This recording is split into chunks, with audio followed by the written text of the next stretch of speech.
Here's your host, John, with more classic movie reviews.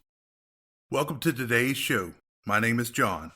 As always, you can subscribe to the show on iTunes or follow the links to social media in the podcast show notes.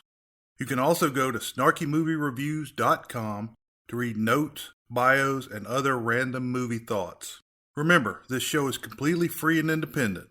All I ask is that you jump over to iTunes and give me a review. Today's movie is Scrooged, 1988. This is a wonderful comedy starring Bill Murray and Karen Allen. It's a modern retelling of A Christmas Carol. The actors. Robert Mitchum played Preston Rhinelander, big boss of the network. Mitchum was covered in episode 54, Out of the Past, 1947. Bill Murray played Francis Xavier Cross, a.k.a. Frank Cross. This SNL funny man went on to star in some of the finest comedies of the last 45 years. Murray was born in Illinois in 1950. He and his brothers worked as caddies while attending Loyola Academy. He attended Regis College in Denver, but left after he was arrested for possession of pot. Murray joined National Lampoon Radio, where he worked with future Saturday Night Live cast members Dan Aykroyd, Gilda Radner, and John Belushi. When the others went to SNL, Murray went to Saturday Night Live with Howard Cosell. Yes, that was a real show. When that show flopped, he was eventually able to join his friends at SNL 1977 to 80. Murray then began making a string of comedies that are loved by a generation. These movies include Meatball 1979, Caddyshack 1980, Stripes 1981, Tootsie 1982, Ghostbusters 1984, Ghostbusters 2, 1989, Scrooged, 1988, What About Bob, 1991, Groundhog Day, 1993, and Space Jam, 1996. Murray performed well in the remake of The Razor's Edge, 1984, and heralded his more serious acting chops. Other movies include Lost in Translation, 2003, The Life Aquatic with Steve Zissou, 2004, Broken Flowers, 2005, Fantastic Mr. Fox, 2009, his wonderful cameo in Zombieland, 2009, and Hyde Park on the Hudson, 2012. Karen Allen played Claire Phillips. Allen was born in Illinois in 1951. She never considered acting until her early 20s. She enrolled at the Actors Studio with Lee Strasberg in New York. Her first major role came in the cult classic National Lampoon's Animal House, 1978. Following this hit, Allen was out of film for a time due to an illness. She continued to make movies, but her next big hit was Raiders of the Lost Ark, 1981. Following Raiders, she took time off to pursue personal projects before hitting it big again with Starman, 1984, directed by John Carpenter and co-starring Jeff Bridges. Allen returned to stage work and did quite well. She hit it big again with Scrooged, 1988.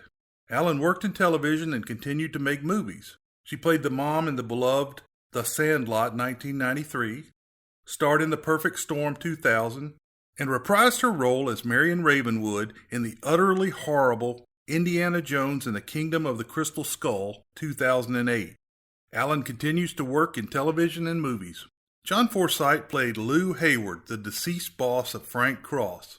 Forsythe was a handsome actor known for his television work.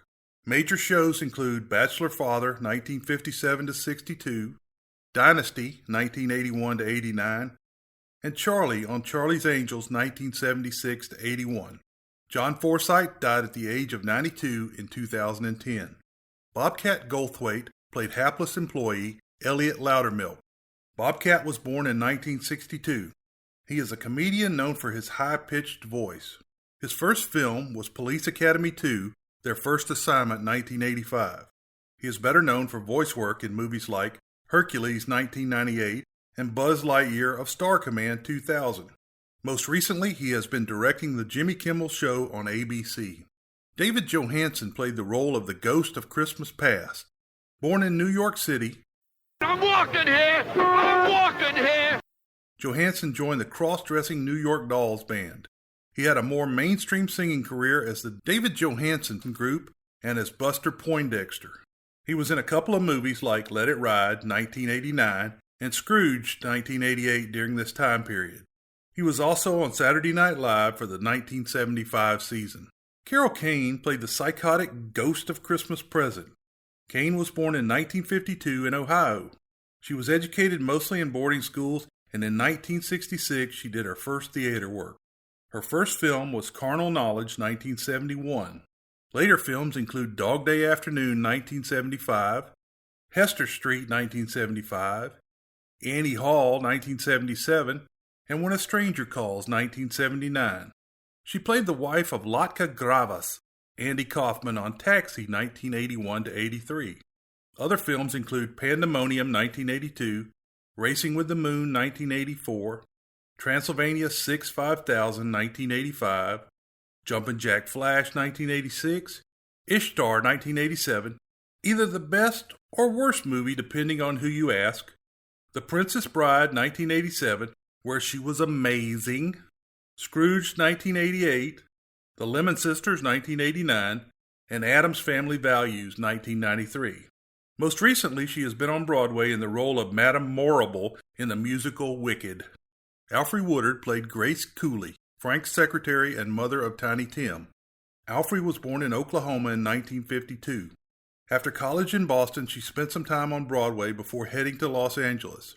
Her first film was Remember My Name, 1978. She's had many great roles such as Grand Canyon, 1991, K-Pax, 2001, Primal Fear, 1996, Star Trek, First Contact, 1996, where she did an amazing job as a person from the past pulled into an outer space adventure, Dinosaur 2000, and 12 Years a Slave, 2013. Brian Doyle Murray had a small role as Earl Cross, father to Frank. This worked out well because Brian is Bill's brother. Brian is known for The Razor's Edge, 1984, Groundhog Day, 1993, Caddyshack, 1980, and Wayne's World, 1992. Buddy Hackett played himself, playing Scrooge. John Houseman played himself. Jamie Farr played himself. Lee Majors played himself. Robert Goulet played himself. And gymnast Mary Lou Retton played herself. Of course, this movie would not be complete without the solid gold dancers who played the Scroogettes. Story. This great movie begins with Santa, Mrs. Claus, and the elves working away at the North Pole as Christmas gets nearer. Suddenly, Santa's house is attacked by a black-clad army of psychos as Santa bellows, "Incoming!" Mrs. Claus yells, "Let's get 'em!" She is followed by the elves to a locker of banana-clipped M16 rifles.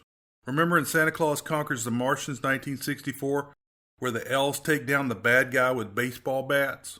Just on cue, a white-clad minigun-carrying Lee Majors arrives on a snowmobile. Santa wants to stay and fight, but Lee says the world can't live without him. Then you see it as a commercial for The Night the Reindeers Died, IBC's Christmas Eve programming. This is followed by another promo for Robert Goulet's Cajun Christmas. The third promo is for America's favorite family in Father Loves Beaver. Frank Cross, the youngest, rudest, and most arrogant president at IBC, looks to his room full of sycophants for comments. They all cower. Oh my gosh.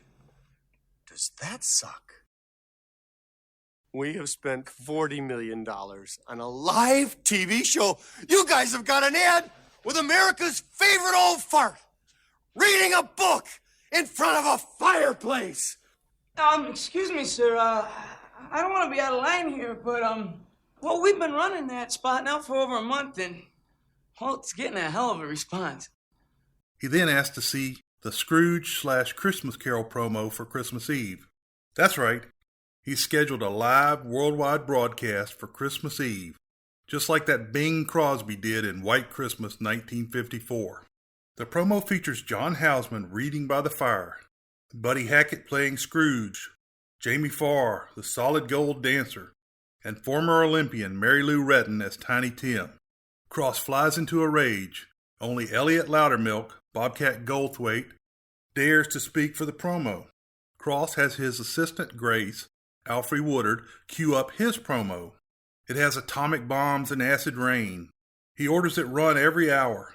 Elliot speaks out about how bad the ad is. As soon as Elliot leaves, Cross orders him fired and his bonus withdrawn even though it's Christmas. As Elliot is tossed outside, Cross goes over his Christmas list, giving either a towel or a VCR. He selects towel for his own brother.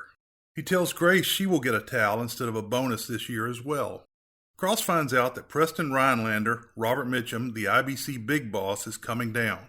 This is the only person he fears. Preston is out of touch and wants to start programming for cats and dog viewers of the future. As Preston goes up, Bryce Cummings, John Glover, hops out of the elevator, and you can tell he is a no-good phony right off the bat. Grace tries to leave to take her son to the doctor, but Cross makes her work late. His brother comes by to invite him to Christmas dinner. On the way to pick up a humanitarian award, Cross steals a cab from an old lady. Elliot is on the street drinking and getting wet. Grace comes back from the doctor appointment, and the problem with her son is that he doesn't talk. Back in Cross's office, strange things begin to happen. The door explodes, and Cross's old boss, Lou Hayward, John Forsythe, comes in as a ghost. Lou has been dead 7 years, and he warns Cross that he is in trouble. Lou Hayward, your old boss, your best friend. But you're... 7 years. Has it been that long? Geez, I mean, to look at you, I wouldn't have guessed more than 3 tops. Oh, Frank. Frank, you are in trouble. Big trouble. All right.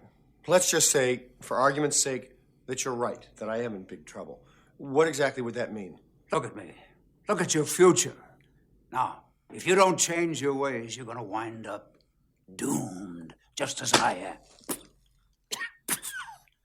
1 minute. I'm on the 14th hole at Wingfoot, lining up a putt. A heart attack later, I'm a worm feast. No. You're not a worm feast. You're an hallucination brought on by alcohol, Russian vodka, poisoned by Chernobyl. I've been under a lot of pressure lately. I've been putting on a big... Silence! Ouch. I had it all. Ooh. I was a captain of industry. Feared by men, adored by women. Adored. Let's be honest, Lou. You paid for the women. He also tells him he will be visited by 3 ghosts, with the first one coming at noon the next day, Christmas Eve. The ghost Lou holds Cross out the window and drops him. When he wakes, he's on the floor of his office. The phone dials his true love, Claire, Karen Allen, from 15 years before. He leaves her a frantic message. You get a glimpse of Grace's home life. They are poor but happy as she raises the children without a father. In the morning, Cross finds out that his promo killed an old lady. He is happy about the publicity. Cross is called to the set to handle a problem with one of the censors. The solid gold dancer's shirts are too low. Claire arrives and calls him Lumpy. Claire is full of life and happiness. What about you? You sounded like you'd seen a ghost. A ghost? You mean the phone call last night? I came across your number, and I just had to call you immediately. I know you, Lumpy. I know that voice. That was the frightened Lumpy I heard. Excuse me, Lumpy. Around these parts, most people call me Mr. Cross. I'm sorry. I'm new here, and I got a problem. I bet. What? Well, my problem is this little fella. Oh. I can't get the antlers glued onto this little guy. We've tried crazy glue, but it don't work. Have you tried Staples? Staples? Don't you dare. If you staple that little mouse, I'll call the Humane Society. I'm not kidding. I wouldn't do anything in the world to hurt this little fella. Hey, Marlon, Perkins, The Road. I have 3 dogs and a cat at home. Beautiful story. Tell Reader's Digest, will you? Cross sees a small boy on the set and threatens to call the police. It is Grace's son that can't talk. Claire wants to know why Cross is so mean. She then gives him a card before she leaves, showing that she is working at a homeless shelter. Cross goes to lunch with Preston. Preston tells Cross that he has hired Bryce to help him with some of the workload. Bryce shows up, and he is an ass. Cross starts hallucinating and looking for the expected ghost. Cross runs out and jumps in a taxi. It just happens to be driven by the ghost of Christmas past, David Johansen. Nice hit back there. Solid hit. Down. Going the wrong way. Relax, Frank. Enjoy the ride. How do you know my name? I know absolutely everything, Frank. You see, I'm the ghost. The ghost takes him on a taxi ride to 1955. On the way, the ghost steals a bottle of booze from Elliot. Cross's father is a gruff meat packer.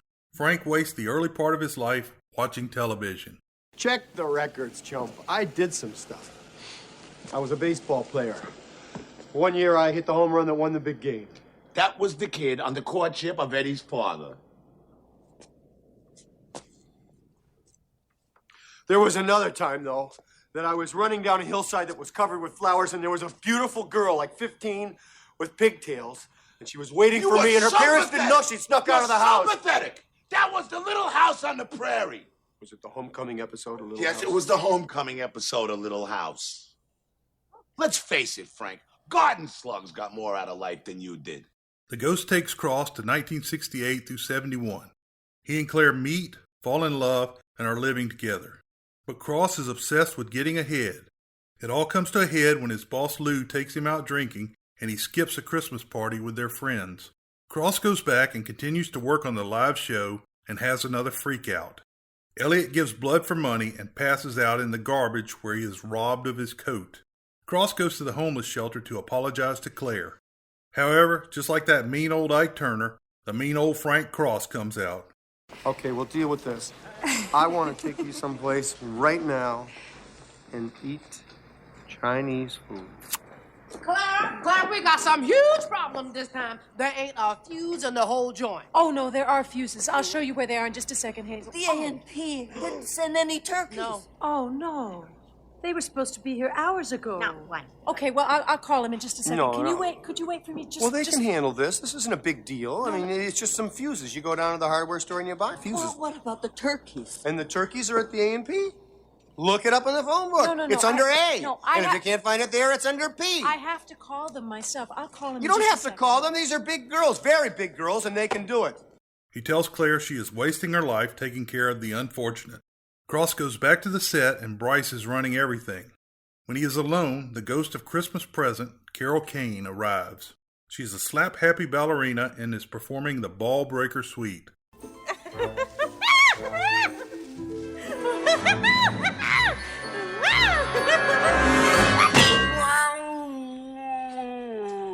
Hello, Frank. I'm the ghost of Christmas present. I had a funny feeling. Why did you do that? Sometimes you have to slap them in the face just to get their attention. She hits Cross in the face with a toaster, among other things. She knocks him to Grace's home, where he sees how happy they are, even though the young boy Calvin hasn't spoken since he witnessed his father murdered 5 years prior. She then shows his brother's family having fun at Christmas. Grace has sent a VCR instead of a towel. Finally, she takes him to a frozen sewer, home of one of the men he met at the shelter. The man has frozen to death. The ghost is left and Cross is trapped. He finally breaks through a door in the sewer and lands back on the set. Preston has replaced Cross with Bryce. The show begins downstairs and Frank goes to his office and is trying to recover when Elliot comes in with a shotgun. Elliot imitates Elmer Fudd as he hunts Cross. Honey, I'm home. Oh, boy. Remember me, boss? The guy you canned the day before Christmas? Merry Christmas. Hello, Rabbit. Ah! Would you give me a running start? Sure. Cross dives into the elevator, which is filled with the ghost of Christmas future. The ghost shows Cross that if he continues on his path, Claire will harden and turn from helping people, Calvin will be institutionalized, and Cross will die early and alone. Finally, Cross breaks out of the burning coffin, and Elliot is waiting. Cross offers him his job back with a raise and an offer to take Cross's office. Elliot says he doesn't like Cross's office. Please don't let him burn me again. Jimmy, don't let him burn me. Please don't let him burn me. I'm alive. Not for long. Here's the deal. I hire you back twice your original salary. I make you my vice president in charge of programming. And I give you an office up here. Would you like my office? No, I don't like your office. They go down to the set where Elliot holds a gun on Bryce in the control room. Frank takes over the show and talks about how bad it was to schedule a live show on Christmas Eve. What kind of a rat bastard idiot would schedule a live show on a Christmas Eve? Only you, Frank. He apologizes to Claire and his brother on the air. Preston calls in to find out what is going on with the show. Elliot tells him that Bryce said he was a flatulating butthead and that he never felt that way about a man before, but he likes you in a certain way.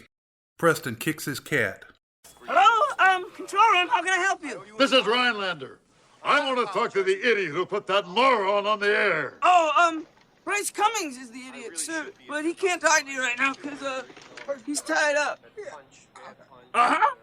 Yes, in fact, he just said that you are a flatulating butthead? A butthead? He said he never felt that way about a man before, but he really liked you in a certain way.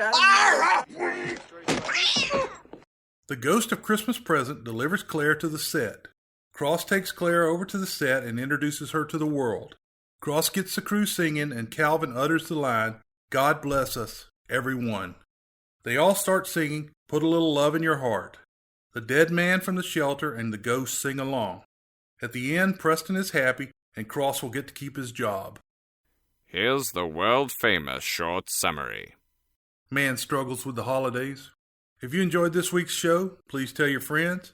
And if you really want to help, drop over to iTunes and give me a review. If you want to comment, recommend a movie, or just say hi, follow the links in the show notes to my site. This is my last episode for 2016. I will be returning on January 3rd with a new episode. So I'll see you then. Enjoy your holidays and beware the Moors.